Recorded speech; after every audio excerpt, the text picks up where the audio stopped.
या 4 वर्षांच्या कालखंडात 2 घटना त्याचे वेगळेपण सिद्ध करणाऱ्या घडल्या. त्या म्हणजे रिझर्व्ह बँकेच्या इंटरव्ह्यूमध्ये त्याला जे प्रश्न विचारण्यात आले त्यात आई वडिलांची माहिती विचारली होती. वडील नाहीत हे सांगितल्यावर तुमचं पालन पोषण कुणी केलं हा प्रश्न आला. त्यावर मामाने उत्तर दिलं, माझ्या आजोबांनी. आजोबा कोण, ते काय करतात, हा प्रश्न विचारल्यावर सुभाष मामांनी अगदी स्पष्टपणे उत्तर दिलं, माझे आजोबा माधवराव गोळवलकर आणि ते राष्ट्रीय स्वयंसेवक संघाचे सरसंघचालक आहेत. त्यावर त्याला विचारण्यात आलं की तुम्ही संघात जाता का? या प्रश्नाला देखील होय असं त्याने उत्तर दिलं. नंतर त्याला नोकरी देखील मिळाली. पण तेव्हा इंटरव्ह्यू देऊन आल्यानंतर घरातील सर्व मंडळींनी त्याला वेड्यात काढलं की तू संघाचं नाव टाळायला हवं होतंस, कारण घरची परिस्थिती बेताची होती, नोकरीची गरज होती. आणि तो काळ संघाला अतिशय प्रतिकूल होता. नुसतं संघात जातो म्हटलं तरी लोकांच्या नजरा बदलायच्या. पण सुभाष मामांनी घरच्यांना स्पष्ट सांगितलं, माझ्या आजोबांनी माझं पालन पोषण केलं, ते मी का लपवायचं? जे खरं आहे ते सांगितलं. आणि हेच धोरण त्याने आयुष्यभर राबवलं. कधी त्याचा त्याला तर कधी त्याच्या सोबत्यांना देखील त्रास झाला. असो. दुसरा अनुभव असा की सुभाष मामा रिझर्व्ह बँकेत ज्या विभागात काम करत होता त्या विभागाची एन्क्वायरी झाली, ज्याकरता खुद्द गव्हर्नर नागपूरला आले होते. आणि जेव्हा त्यांनी सर्व कागदपत्र फाईल्स चेक केल्या तेव्हा त्यांनी विचारलं की हे सगळं डॉक्युमेंटेशन कोणी केलंय? तेव्हा सुभाष मामाने सांगितलं, ते मीच केलंय. त्यावर गव्हर्नर म्हणाले, तुमचं काम अप्रतिम आहे आणि तुमची जागा इथे नाही, मी तुम्हाला मुंबईला घेऊन चलतो.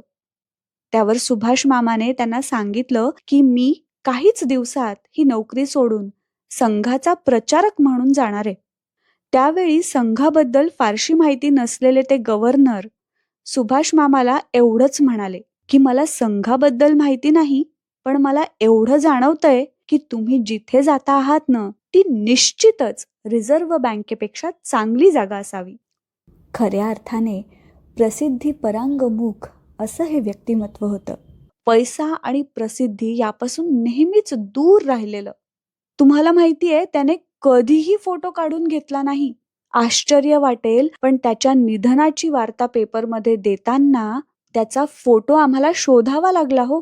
घरच्या समारंभात देखील तो फोटो काढून घ्यायचा नाही. वयाच्या 8व्या वर्षी त्याची मुंज झाली आणि त्यानंतर त्याच्याकरता असा कुठलाही समारंभ झाला नाही. आजच्या जगात त्याचं वागणं किंवा असं असणं हे कल्पनेबाहेरचं वाटतं. त्याच्या शेवटच्या दिवसात तो अतिशय अशक्त झाला होता. त्याचा आवाज पण क्षीण झाला होता. पण त्याने कधीही त्याच्या तब्येतीबद्दल किंवा वैयक्तिक त्रासाबद्दल तक्रार केली नाही. शेवटचे 2 दिवस त्यांनी अन्नत्याग केला होता.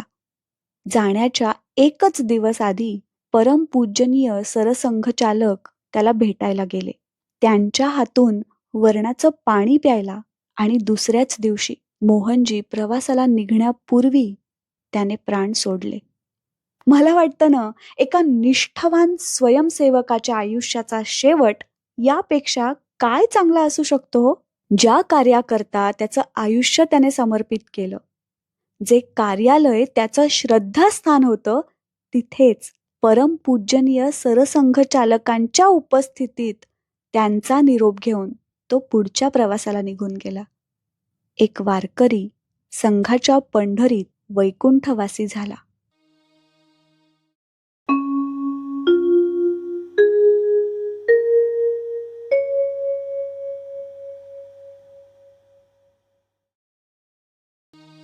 हरहुन्नरी उत्कृष्ट तो उच्च कोटी प्रचारक.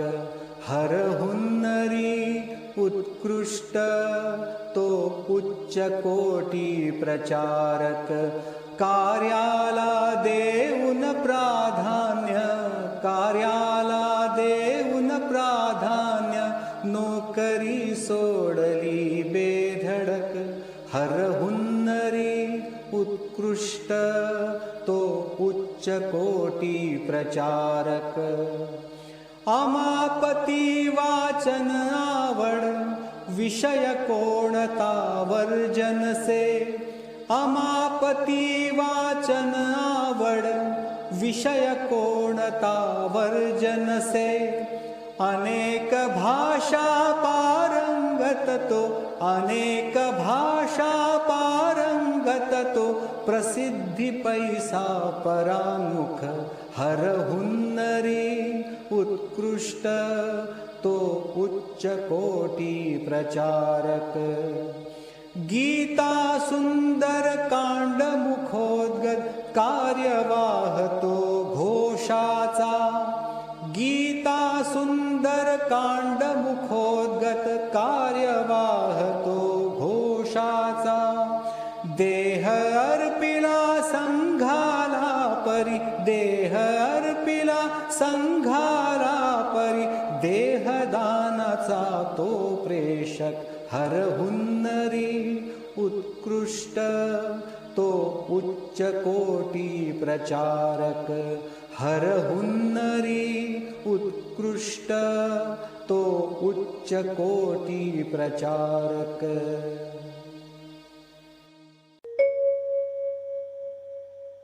हा लेख श्रीराम लाखे यांनी लिहिलेला आहे. हा लेख मला दैनिक तरुण भारत नागपूर यांचेकडनं प्राप्त झालेला आहे. या लेखाचं भाववाचन पौर्णिमा देशपांडे हातेकर या सुविद्य विदुषीनं सादर केलेलं आहे.